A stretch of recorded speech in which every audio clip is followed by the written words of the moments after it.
성공의 신학자 스탠리 하우어워스 이름이 힘들어요. 스탠리 하우어워스. 예.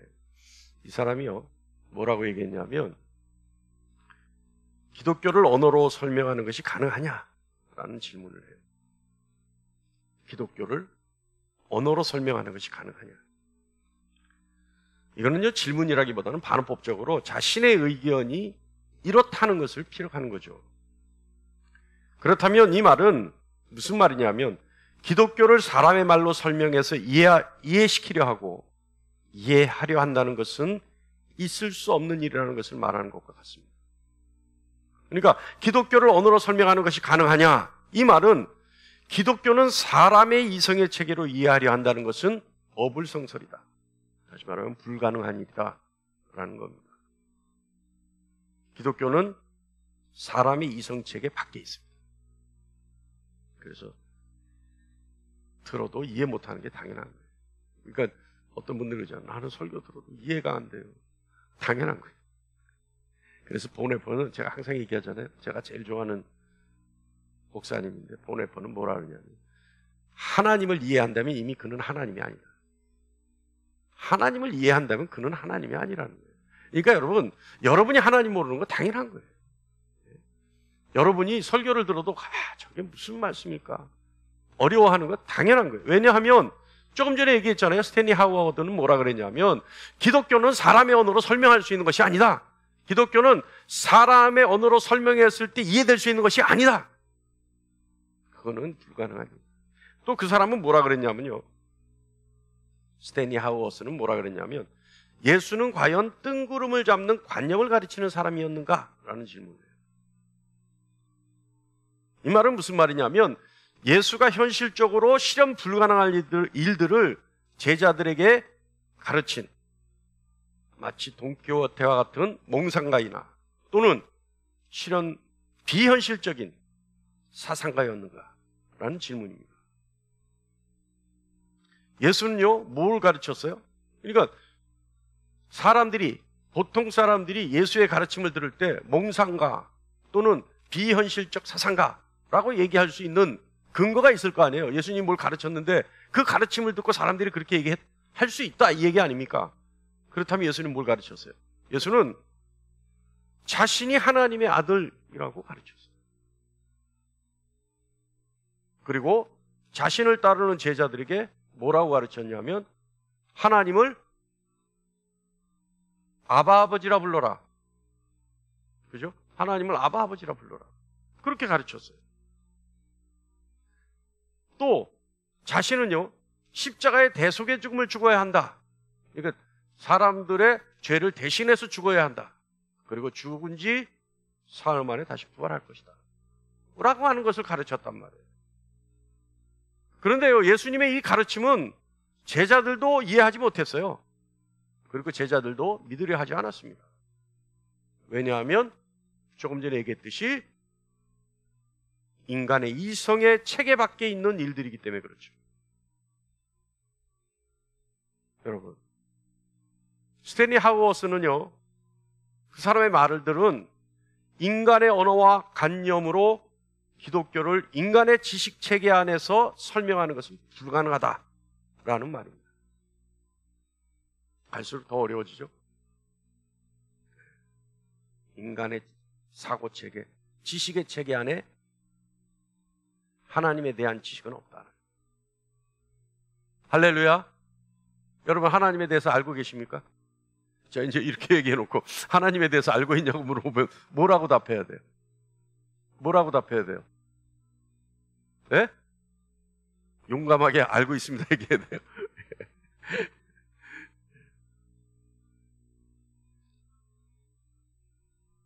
자, 그렇다면 어떻게 해야 될까요?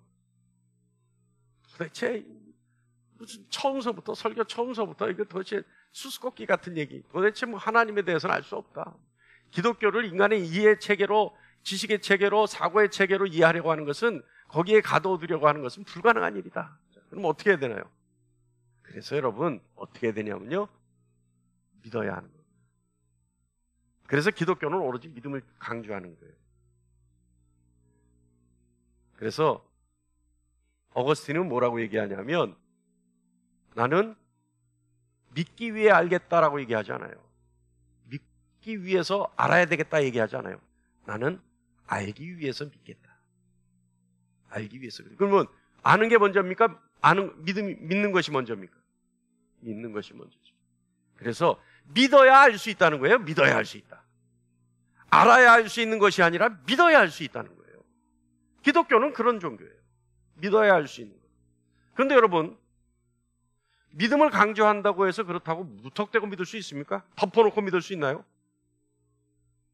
믿음을 강조한다고 해서 덮어놓고 무턱대고 믿으면요, 자칫 잘못하면 신념이 굳어져요. 신념. 그렇기 때문에 믿는 것도 아는 것이 동반되어야 합니다. 그래서 하나님에 대한 지식이 풍성하면 풍성할수록 믿음 역시 풍성해져요.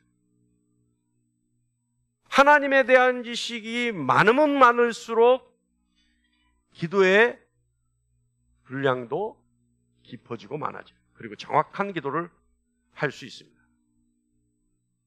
오늘은 부활주일이죠. 주님이 부활하신 날을 기념하는 날입니다. 오늘 전 세계가 로마 가톨릭서부터 우리 개신교, 프로테스탄트, 우리 개신교, 온 십자가 거는 교회는 전부 지금 부활절이에요. 그죠? 십자가 거는 교회는 다 부활절이에요. 그런데 오늘 부활절은 기쁘고 은혜롭고 감사한 날이죠. 근데 여러분 생각해 보세요. 어떤 것이 은혜고 무엇이 기쁜 일이고 왜 감사해야 되는지 알지 못하고 그저 은혜고 기쁘고 감사하단 말은 거짓말이에요. 그러니까 무엇이 은혜인지, 어떤 것이 은혜인지를 알아야 은혜죠. 그죠? 그리고 무엇이 기쁜 일인지 알아야 기쁘죠. 왜 감사해야 되는지 알아야 감사할 수 있죠. 그 이유를 모르고, 연유를 모르고, 근원을 모르고 은혜고 기쁘고 감사하다는 말은 거짓말이란 말이에요. 그래서 오늘은 주님의 부활에 대해서 우리 다 같이 한번 생각해 보고자 합니다. 매년요, 전 세계는 부활주일날, 오늘 저녁에 한번 보세요. 오늘 저녁에 보면 TV 뉴스에 나올 거 아니에요. 오늘 부활주일이에요. 그죠? 그래서 우리나라 대형 교회들의 예배 모습, 메시지, 이제 주로 뉴스에 많이 나오는 게 어때요?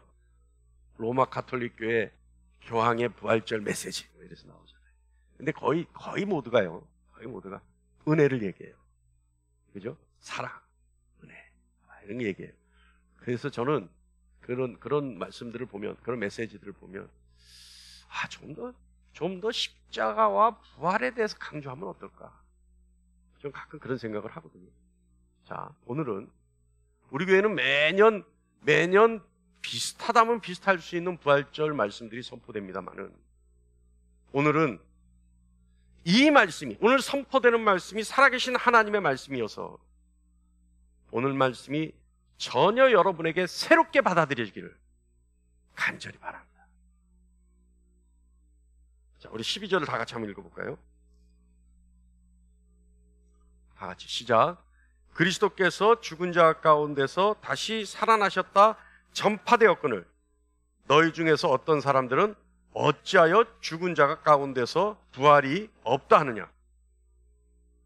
자, 지금 바울은요 12절에 분명히 주님의 부활을 얘기했는데 왜 너희 중에 일부들은 부활이 없다 하느냐.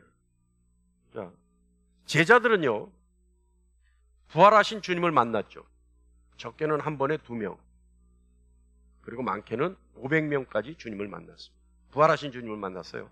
그래서 이들이 예수를 전하기 시작했어요. 왜냐하면 예수를 만났으니까. 그래서 예수님이 부활하셨다. 근데요, 예수님이 부활하셨다라고 하는 말들을 전하는 이 행위 자체는 잘못하면 목숨을 걸어야 되는 행위예요. 그죠? 왜냐하면 예수님은 로마의 반기를 들어서 로마의 반역자로서 처형됐기 때문에. 근데 그런 십자가에 처형된 예수를 내가 만났다, 그가 살아났다 한다면 그 말을 전하는 사람이 위태로울 수 있잖아요. 뭐죠? 반역죄가 같은 공범이 될 수 있다 이 말이에요. 그런데 그들은요, 예수님이 부활을 담대히 전했어요. 왜 그럴 수 있을까요? 그들은 예수를 만났기 때문에. 아니, 만난 것을 만났다 그래야지, 만난 것을 안 만났다 그럴 수 있습니까? 그래서 그들은 예수님을 목숨 걸고 증언했어요. 근데 그럼에도 불구하고 부활을 믿지 않는 사람들이 있었죠. 왜요? 이유는 하나예요. 그들은 부활하신 예수님을 체험하지 않았기 때문에 그렇습니다. 여러분, 기독교는요, 체험의 종교예요. 다시 말하면 기독교는 살아계신 하나님을 매 순간순간 체험하고 살아야 돼요. 여러분, 제가 하나 퀴즈를 낼까요? 예수님을 체험하고 살기 위해서, 하나님을 체험하고 살기 위해서 어떻게 해야 될까요? 아주 간단한 얘기입니다. 하나님을 체험하고 산다니까 무슨 엄청난 행위가 이루어져야 되는 줄 아는데 아주 간단한 행위입니다. 하나님을 체험하고 살기 위해서는 어떻게 해야 될까요? 기도해야 돼요. 하나님께 매 순간순간 기도해야 돼요. 그래서 내 기도에 응답하시는 하나님을 내가 체험해야 되는 거예요. 여러분, 하나님을 체험하고 사십니까? 하나님을 체험하지 못하고 있다면 여러분은 기도하지 않는 거예요. 기도해야 되는 거예요. 매 순간순간 하나님께 내가 할 수 있는 것도 구해야 되는 거예요. 물어봐야 되는 거예요. 그래서 하나님이 응답하셔서 하나님이 나를 통해 역사하시는 것을 체험해야 하는 겁니다. 나 하나님 응답도 안 해. 난 하나님 안 계신 것 같아. 나는 하나님 어떻게 나한테 이러실 수가 있어. 천만의 말씀, 그런 말 어디 가서 하지 마세요. 그건 어떤 말이에요? 실은 나는 기도하지 않고 살아요 라는 말이에요. 여러분, 하나님을 체험하고 사는 저와 여러분 되기를 간절히 축원합니다. 자, 고린도에는 바울이 지금 이 편지를 어디로 보냈어요? 고린도로 보냈어요. 근데 고린도에는 여러 헬라 문화권의 여러 민족들이 모여 사는 아주 부유한 항구 도시였습니다. 아주 그때 당시에 가장 부자 도시였을 거예요. 홍콩 뭐 하여간 그 정도로 하여간 부유하고 많은 사람들이 모여 있는 곳이었어요. 자, 근데 이때 당시는 부유한 도시에는 많은 철학자들이 모여들었습니다. 왜냐하면 이 철학자들은 뭘 하냐면 가서 지식을 팔아서 먹고 사는 거예요. 그러니까 길모퉁이에서 자신이 가지고 있는 사상을 얘기하면 사람들이 모여들었다가 그 말하는 그 사상에 마음에 드는 사람이, 부자가 와서 우리 집에서 하루 정도 먹으면서 나에게 그 얘기를 좀 들려달라 이런단 말이에요. 그러면 철학자가 못 이긴 척하고 이제 가는 거예요. 가면 어떻게 해요? 밤새도록 자신의 사상을 얘기하고 부자들은 여비를 지어주는 거예요. 그래서 이런 부자 도시에는 많은 철학자들이 모여들었습니다. 그러다 보니까 고린도는 항구 도시고 방탕하고 음탕한 도시였음에도 불구하고 그곳에 사는 사람들은 지적으로 좀 높은 수준의 사람들이 있었죠. 그런데 이 높은 수준의 사람들조차도, 다시 말하면 지식적이고 이성이 깨어져 있는 사람들조차도 뭐예요? 바울이 얘기하는 부활은 없다, 있을 수가 없는 일이다. 이들은요, 납득하지 못한다는 게 아니라 아예 상상할 수 없는 일이라고 얘기하는 거예요. 근데 여러분, 사실은 이 사람들 불행한 사람이죠.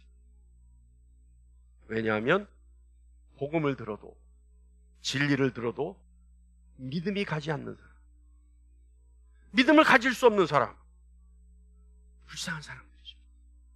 여러분, 혹시 여러분 가족 중에 믿지 않는 사람이 있습니까?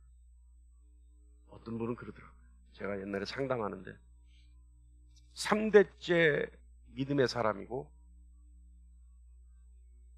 자기가 나름대로는 신실한 권사입니다.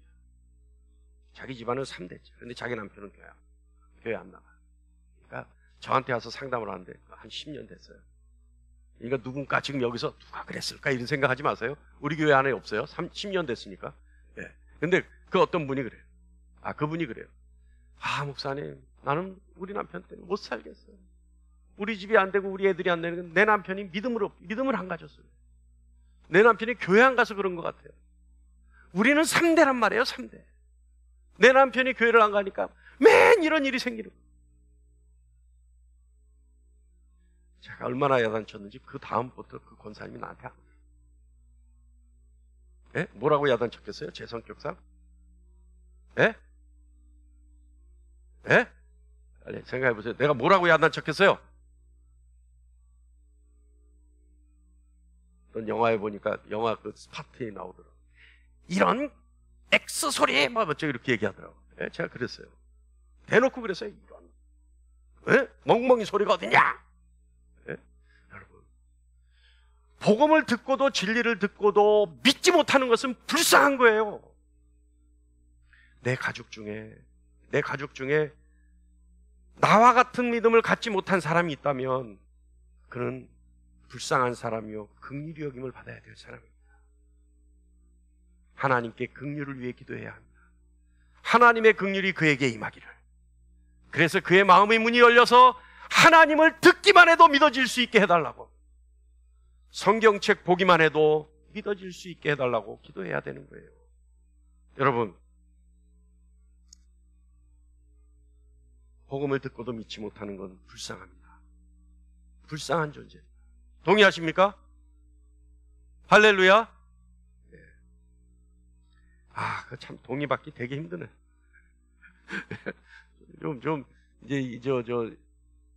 요즘 시기적으로 제일 애매하잖아요. 차게도 할 수 없고 덥게도 할 수 없고. 근데 조금 잘못하면 더워져요. 실내가 온도가 높아져요. 그래서 더워요. 그러다 보니까 어때요? 우리 주님이 오시는 게 아니라 그분이 오셔요. 그러니까 이 뒤에 우리 이 조절하시는 분들 이거 잘 좀 맞춰주세요. 안 되면 아예 꺼버리세요. 왜냐하면 이 온도가 적정하지 않으면 동의받기가 힘들어요. 여러분이 아멘의 타이밍을 놓쳐. 그리고 약간 나갔다가 들어오니까 어느 정도의 톤으로 아멘 해야 되는지를 모르는 것 같아. 그러니까 아멘 이래야 되는 거야. 아멘 이렇게. 할렐루야. 아, 이제 온도가 맞네요. 여러분, 부활을 부인하는 것은요, 부활을 부인하는 것은 어떤 의미가 있길래 바울은 이토록 안타까워하는 걸까요? 잘 들으세요. 부활을 부인하는 것은 기독교 신앙의 기초를 허무는 겁니다. 그러니까 기독교의 존재는 부활이 있기 때문에 그런 거예요. 그래서 오늘 14절 말씀에 그리스도께서 만일 다시 살아나지 못하셨으면 우리가 전파하는 것은 헛것이요 또 너희의 믿음도 헛것이로다. 그러니까 주님이 부활이 없으면 우리가 전하는 이 복음도 헛것이요 너희가 가지고 있는 믿음도 아무 소용없는 공허한 것이다. 사랑하는 여러분, 그리스도의 부활은요 기독교의 이벤트가 아니에요. 우리 주님의 부활은요 퍼포먼스가 아니에요. 부활은 기독교의 근본입니다. 그리고 부활은 기독교의 전부입니다. 그리스도의 부활이 있기 때문에 그리스도인이 있는 거예요. 우린 그리스도인입니까? 그렇다면 주님의 부활이 있는 거예요. 그것을 인정하는 거예요. 그것을 믿는 거예요. 역사적으로 기정사실로 받아들이는 거예요. 그래서 14절 말씀에 의하면 부활이 없으면 복음이 선포하는 모든 것이 헛사로 되어지고 우리가 가지고 있는 믿음도 공허한 믿음이 되는 것이다. 다시 말하면 알맹이가 아무것도 없는 거죽뿐인 것이다. 자, 그렇다면 도대체 부활의 의미가 무엇이길래 이토록 부활을 강조하는 걸까요? 그죠? 부활은 부활주일로 우리가 1년에 한 번 모여서 달걀을 먹고 부활주일 헌금을 내고 주님이 다시 사셨다라고 하는 찬송하고. 아, 근데 우리 저 찬송 좀 제가 얘기하는데 우리 좀 보편적인 걸로 좀 합니다. 다 했습니다. 좀 어려운 거 하면 인도자만 해. 그러니까 우리 보편적인 거. 그리고 어려운 걸 하더라도 여러분 따라 부르려고 노력을 하세요. 어려운 거 하면 아예 입 다물어버려. 할렐루야. 아, 온도가 적정합니다. 자, 여러분 잘 들으세요. 부활의 의미는요, 부활의 의미는 그냥 단순하게 예수님이 다시 사신 걸로 끝나는 게 아니에요. 십자가에 달려 죽으신 예수님이 그냥 다시 살아나셨으니까 이것이 부활이다, 이걸 얘기하는 게 아니에요. 부활의 의미는 예수 그리스도께서 선포하신 모든 말씀이 진리라는 사실을 하나님이 인정해 주신 것이 부활입니다. 부활은요, 십자가에 죽은 예수가 육체적으로 다시 살아난 것을 부각시키는 것이 아니라 그것만을 부각시킨다면 이벤트고 퍼포먼스예요. 그러나 예수님의 부활은 예수님이 제자들과 함께 계시면서 많은 말씀을 나누어 주셨는데 그 모든 말씀이 맞는 말이다, 진리다, 복음이다 라고 하는 사실을 하나님이 인정하신 것이 부활입니다. 부활은 예수님의 모든 말씀이 하나님의 뜻이고 그 말씀들은 하나님으로부터 나온 말씀이라는 사실을 하나님이 인정하셨다는 의미를 가지고 있어요. 특히 예수님의 십자가의 죽음이 인간의 죄를 대신하기 위한, 인간의 죄를 용서하시기 위한 대속의 죽음이라는 사실을 하나님이 인정하신 것이 부활입니다. 하나님으로부터 진리로 인정받는 것이 부활입니다. 그래서 이 사실을 믿는 사람은 그리스도의 십자가의 죽으심이 자신의 죄의 대속이라는 사실을 적용받게 되는 겁니다. 부활이 없으면 믿음으로 말미암아 의롭게 되고 구원에 이른다는 복음이 아무 효력을 발휘하지 못하게 되는 겁니다. 부활이 없으면 복음은 거짓말입니다. 부활이 없으면 복음은 사기입니다. 그래서 로마서 1장 4절에 다 같이 한번 보겠습니다. 시작. 죽은 자들 가운데 부활하사 능력으로 하나님의 아들로 선포되셨으니 곧 우리 주 예수 그리스도시니라. 할렐루야. 예수의 십자가의 죽음이 하나님의 아들의 죽음이라는 사실을 예수 그리스도의 부활을 통해 하나님이 인정하시고 선포하신 것이 부활입니다. 두 번째요, 그리스도의 부활이 없으면 모든 그리스도인들은 아직 자신의 죄 가운데 있는 겁니다. 오늘 본문 17절 말씀 우리 다 같이 볼까요? 시작. 그리스도께서 다시 살아나신 일이 없으면 너희 믿음도 헛되고 너희가 여전히 죄 가운데 있을 것이요.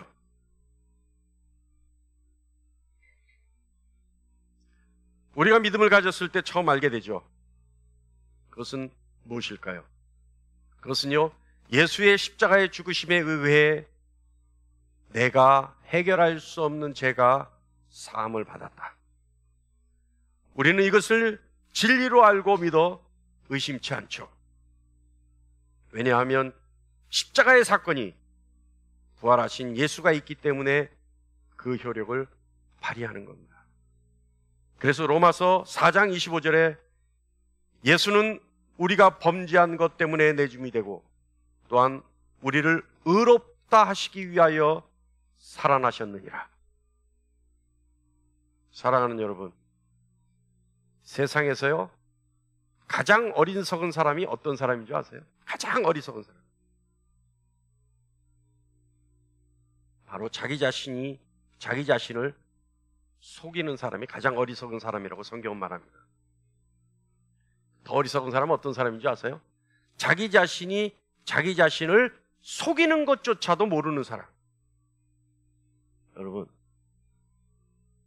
다른 사람을 속이는 사람은요 정말 똑똑한 사람입니다.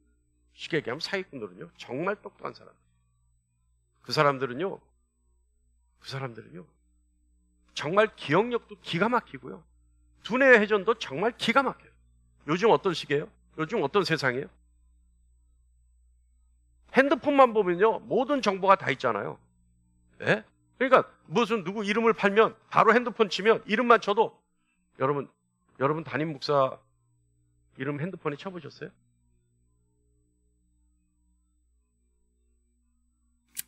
할렐루야. 예? 아니 제 이름 저 핸드폰에 쳐보셨어요? 아이고, 어떻게 아멘보다 더 큰 소리로 아니오라 그러세요? 예? 예? 오늘 한번 쳐보세요. 어쩐지 조회수가 없더라고. 한번 쳐보세요. 그러니까 저 같은 사람도 네이버에 치면 이 사람이 어떤 사람이다 나와요. 그러니까 웬만한 사람은 다 나온다는 얘기예요. 다 나온다는 얘기예요. 그러니까 어디 가서 난 누구 알아, 누구 알아, 누구 알아 이 얘기하면 여러분 거짓말인지 아닌지 그 자리에서 딱 치면 거짓말인데 답이 나온단 말이에요. 답이 그 집이 어떤 집이고 뭐 내력을 얘기하는데 쳐보면 답이 딱 나와요. 이 사람이 진짜인지 거짓말인지. 그러니까 남을 속이려면 어때야 돼요? 최소한 인터넷에 쳐서 나오는 내력 정도는 외우고 있어야 돼요. 그러려면 얼마나 머리가 좋아야 돼요. 그리고 혹시 잘못되면, 혹시 말이 어긋나면 얼른 임기응변으로 사람을 현혹시켜야 되니까 얼마나 두뇌 회전이 빨라요. 그러니까 남을 속이는 사람은 똑똑한 사람이에요. 근데 성경은 뭐라고 하냐면 자기 자신을 속이는 사람이 가장 어리석은 사람이다. 자기 자신을 뭐라고 속이냐면 요한일서 1장에 자기 자신이 죄 없다 하는 사람이 가장 어리석은 사람이라. 이거 뭐예요? 나는 죄가 없어. 나는 누군데? 내가 누군데? 얼마나 내가 착하게 살았는데? 내가 얼마나 열심히 살았는데? 얼마나 내가 남을 위해 살았는데? 얼마나 많은 도움을 줬는데? 어리석은 사람이라는 거예요. 바보 같은 사람이라는 거예요. 이게 무슨 말이에요? 이거는요, 모든 인간은 죄가 없을 수 없다는 얘기죠. 동의하십니까? 모든 인간은 죄가 없을 수 없다는 거예요. 제가 가끔 얘기하잖아요. 우리 아이들이요, 교회 아이들 많잖아요. 아이들이요, 저도 아이를 키워봤잖아요. 인간이 얼마나 악하고 죄가 많은지요. 애는요, 가르치지 않아도 거짓말해요. 아세요, 여러분 그거? 어디 가서 배운 것도 없는데 거짓말해요. 그래요, 안 그래요? 하다못해 우리 아이들 어느 정도냐면 기저귀 차는 아이들은 말을 제대로 하겠어요, 안 하겠어요? 하겠어요, 안 하겠어요? 말 못하는 애들이죠, 기저귀 차는 애들은. 근데 분명히 냄새가 나. 근데 너 똥 쌌지? 이러면 이래. 에? 왜냐면 막 이렇게 씻기고 막 귀찮을 수도 있어요. 노느라고 바쁠 수 있어요. 그런데 바로 거짓말. 바로 거짓말. 어디 가르친 거 아니에요. 그런데도 그렇게 해요. 여러분, 인간은요, 죄가 없을 수 없습니다. 인간에게는 악이 사라질 수가 없어요. 그런데 내가 죄 없다고 생각하는 것, 성경은 말씀하고 있어요. 가장 어리석은 사람이다. 어떤 사람도 죄가 없을 수 없죠. 그런데 인간의 죄는, 어떤 사람도 죄가 없을 수 없는데 인간의 죄는 하나님으로 하여금 진노를 불러일으켜요. 그래서 하나님의 진노는 인간의 죄 앞에, 악 앞에 즉각적으로 나타나는 하나님의 반응입니다. 그리고 인간이 지은 죄 때문에 인간은 죽을 수밖에 없어요. 왜냐하면 그 죄는 죽음으로밖에 갚을 수가 없기 때문에 그래요. 인간이 지은 죄, 그 죄를 해결하기 위해서 예수 그리스도께서 대신 죽으신 겁니다. 이것을 우리는 대속의 죽음, 십자가의 죽음이라고 얘기합니다. 여러분, 우리는 고백하는 거예요. 주님, 나는 죄가 있습니다. 나는 죄인입니다. 그러나 주님이 내 죄를 대신해서 십자가에 죽어주셨으니 내가 대신 갚아야 할, 내가 죽음으로 갚아야 할 그 죄를 주님이 대신 갚아주셨습니다. 그래서 나는 주님을 믿습니다. 이 고백. 이것이 믿음이죠. 그런데 이것이 진정으로 주님의 십자가가 대속의 죽음이 되려면 무엇이 있어야 된다고요? 부활이 있어야 되는 거예요. 부활이 있어요. 부활이 있어야지만 주님의 십자가의 죽음이 내 죄를 대신 담당해 주신 죽음으로 효력을 발생한다는 얘기입니다. 우리의 죄는 어디서도 해결받지 못해요. 그래서 우리는 모두가 죽음을 향해 달려가는 겁니다. 그리스도인이란 예수 그리스도의 죽음과 부활로 만들어진 사람들입니다. 그리스도의 십자가의 죽음을 통해 우리는 하나님께 용서를 받았고 하나님과 화해를 이루는 것이고 의롭다함을 얻게 되는 겁니다. 그러나 이 모든 것의 효력을 발휘하는 것 역시 그리스도의 부활이 있어야만 가능한 겁니다. 할렐루야. 우리 본문 18절 19절 우리 다 같이 한 목소리로 한번 읽어볼까요? 시작. 또한 그리스도 안에서 잠자는 자도 망하였으니 만일 그리스도 안에서 우리가 바라는 것이 다만 이 세상의 삶뿐이면 모든 사람 가운데 우리가 더욱 불쌍한 자리라. 어떤 앵커가요, 뉴스 앵커가 항상 이런 얘기를 하는 걸 제가 들어요. 내일은 분명 오늘보다 나은 하루일 겁니다.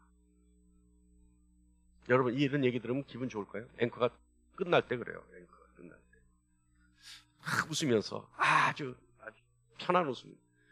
내일은 분명 오늘보다 나은 하루일 겁니다. 이러고 딱 끝내요. 여러분, 이 얘기 들으면 기분 좋을까요? 안 듣는 것보단 좋겠죠. 그죠? 그런데 여러분, 그 앵커는 무엇을 담보로 그런 얘기를 할까요? 내일은 분명 오늘보다 더 나은 하루일 거다라고 얘기하는 건 무엇을 담보로 그런 얘기를 함부로 할 수 있을까요? 담보가 안 되죠. 예? 그러면 그 말 믿고 오늘 내일을 기다리는데 내일 가니까 교통사고 났어. 그럼 그 앵커 뺨때기 한 대 때려야 되는 거예요. 예? 그러니까 그건 뭐예요? 헛소리예요. 책임 못 질 얘기란 말이에요. 책임 못 질. 단순하게 희망사항을 얘기한 것뿐이에요. 희망사항을. 예? 아무것도 보장받을 수 없는 얘기예요. 오늘 우리가 조금 전에 읽었던 18절, 19절 말씀 보면 그리스도의 부활이 없으면 내일은 없다라고 말씀합니다. 그리스도의 부활이 없으면 내일은 없다. 여러분, 내일이 없으면 소망이 있을 수 없죠. 내일이 없으면 우리는 오늘 절망적인 하루입니다. 오늘로 끝이에요. 내일이 없으면 오늘이 얼마나 절망적이겠어요. 소망이 없는 절망은 인간을 타락하게 만들죠. 소망이 없으면 인간은 극단적으로 사악해집니다. 요즘요,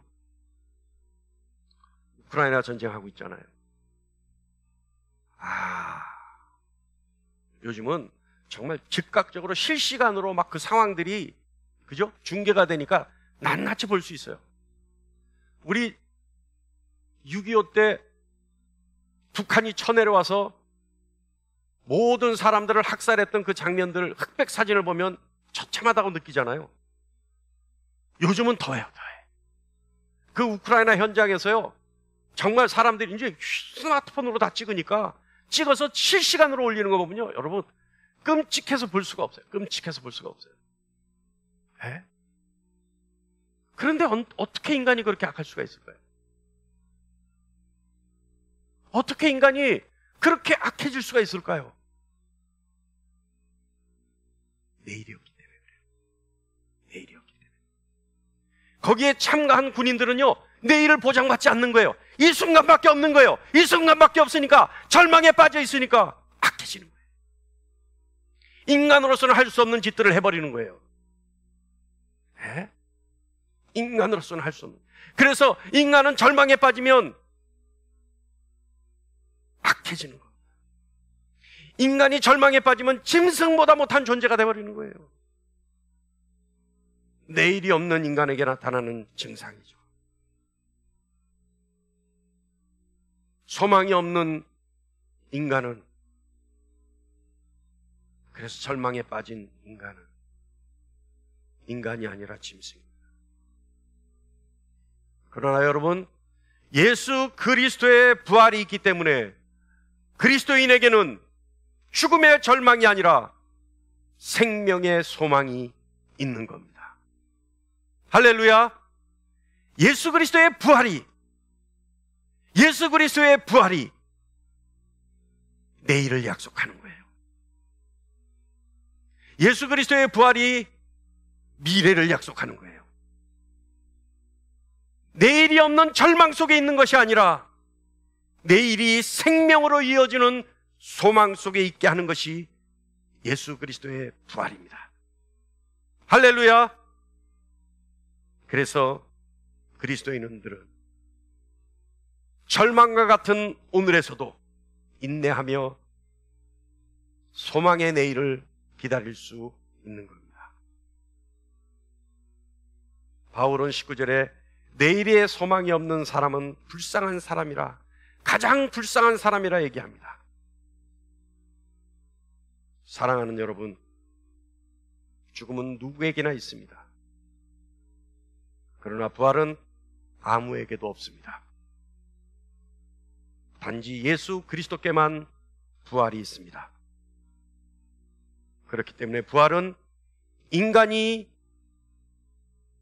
살아가는 그 세상 속에, 인간의 역사 속에 하나님이 깊숙이 개입하신 사건입니다. 부활은 하나님이 인간의 세상에서 인간의 역사를 개입하고 간섭하기 시작하신 놀라운 사건입니다. 인간을 그저 버려두지 않으시고 하나님이 직접 절망에 빠진 인간의 삶에 개입하신 사건이 부활입니다. 십자가에 죽은 예수, 그 예수는 부활을 통해 하나님의 아들이심을 증명하셨습니다. 그리고 부활을 통해 인간이 하나님의 아들 예수 그리스도를 자신의 주인으로 믿으면 영생을 얻는다는 사실을 하나님이 증명해 주셨습니다. 무엇보다 하나님은 죽음이 아니라 생명이라는 사실을 부활을 통해 알려주셨습니다. 할렐루야. 나는요, 여러분 우스갯소리로 들으셔도 좋고 내 진심의 소리로 들으셔도 좋습니다. 나는요, 어디 부흥회 갔을 때나 여러분에게도 가끔 얘기하죠. 나는 예수를 의리로 믿는다. 처음 들어보신 분. 네, 집사님은 처음 들어보셨어요. 여기 처음 들어보시는 분 보다는 들어보신 분이 많죠? 난 예수 의리로 믿는다. 의리가 뭐예요, 여러분? 의리가 뭐예요? 자신의 도리를 유지하는 게 의리예요. 그죠? 예? 부부 사이가 한 10년, 15년 되면 뭐로 살아요? 의리로 살아요. 예? 의리로 살아요. 예? 그럼 저는 제 아내와 의리로 살까요? 사랑으로 살까요? 의리로 살아요. 예? 제가 그랬잖아요. 의리가 뭐냐? 자기 인간의 도리를 충실히 이행하는 것이 의리다. 예? 부부 관계도요, 사랑으로, 애정으로 시작된 관계도요, 5년, 10년, 15년 지나면 그때부터 의리예요. 예? 그래서 의리로 사는 거예요. 도리를 지키면서 사는 거예요. 근데 같은 맥락으로 여러분, 제가 예수님을 의리로 믿어요. 예? 예수님을 뜨겁게 사랑했던 거는 5년, 10년, 15년 지나니까 그 다음부터는 도리밖에 안 남는 거예요. 난 예수를 의리로 믿어요. 그런데 왜 예수에 대한 의리를 제가 지켜야 할까요? 바로 예수가 나를 위해 나의 죄 때문에 십자가에 달려 죽으신 것은 확실하기 때문에 내가 예수를 의리로 믿습니다. 내가 예수를 의리로 따릅니다. 그럼 예수께서 나의 죄 때문에 나를 위하여 십자가에 달려 죽으셨다는 것은 무엇으로 믿을까요? 무엇으로 확신할 수 있을까요? 바로 예수가 부활하셨다는 사실이 성령 하나님의 은혜로 확실하게 믿어지기 때문에 예수 그리스도의 죽음이 나를 위한 죽음이라는 사실을 믿게 되는 겁니다. 여러분, 부활은 예수 그리스도의 십자가의 죽음이 나 때문에 나를 위한 죽음이라는 사실이 믿어지는 증거입니다. 저와 여러분은 우리 주 예수 그리스도를 부활을 통해 의리로 믿는, 그래서 우리의 도리를 다할 수 있는 믿음을 갖는 저와 여러분 되기를 간절히 축원합니다.